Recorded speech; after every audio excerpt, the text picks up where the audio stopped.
Nous étions tous impatients d'aller à cette sortie. Impatients? L'impatience, il faut savoir l'apprécier pour cette journée à Carquefou. Nous y sommes arrivés à 9h45, prêts à partir à la découverte des œuvres. Les deux BS et TMC se sont séparés pour mieux se retrouver. Nous, les deux BS, étaient accompagnés de Madame Moquin pour aller au FRAC. Dans la grande salle du FRAC, des œuvres d'artistes turcs étaient exposées. Exposées? Difficile à dire. Plutôt éparpillées, posées, jetées, tout sauf exposées. Des œuvres à vue d'œil gigantesques. Des œuvres spéciales, voire même bizarres.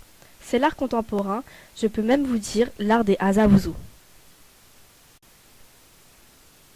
Changeons un peu d'univers, plus simplement de salle. La deuxième salle, plus petite, plus normale à vue d'œil, car il en faut de l'œil, un art plus différent de la première salle, la photographie. Des photos d'un certain Guillaume Janot, mais il nous trompe. Des photos trompent l'œil. Attendez que je vous explique pourquoi je les appelle ainsi. Il voyage, prend des photos souvenirs comme la Tour Eiffel, et là, vous vous dites, il est à Paris. Et non, c'est la Tour Eiffel de Pékin. Oui, de Pékin. Une Tour Eiffel miniature.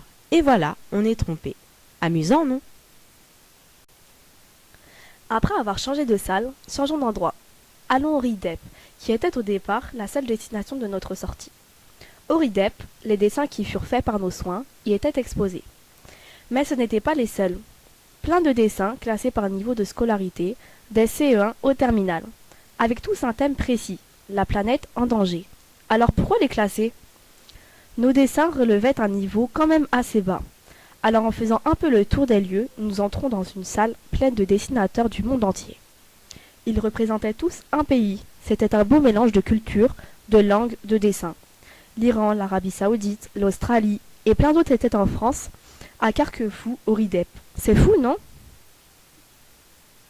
Puis les profs ont eu la folle idée de nous faire un jeu de piste, grâce à un questionnaire.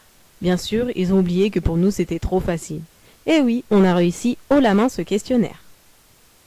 Retour au RIDEP pour une conférence. Une conférence, en espérant que ce ne soit pas ennuyeux. Le thème, le journalisme. On aperçoit 3 personnes. Ah oui, 3 dessinateurs, dont 2 sont iraniens et le 3e cubain. Après les présentations de chacun, on peut apprendre que une est une journaliste haïtienne réfugiée en France et que les 2 autres sont des journalistes français.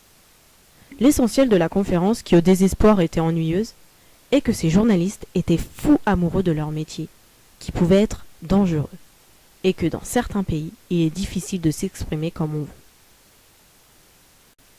Bon, c'est pas tout. L'heure des récompenses est arrivée. Les différents gagnants du concours ont reçu leur lot et leur diplôme. Ils étaient tous intimidés, mais ils n'avaient pas besoin d'expliquer leurs dessins, car ils parlaient d'eux-mêmes. Et voilà, une assez bonne journée qui se termine. Merci à Madame Moquin quand même.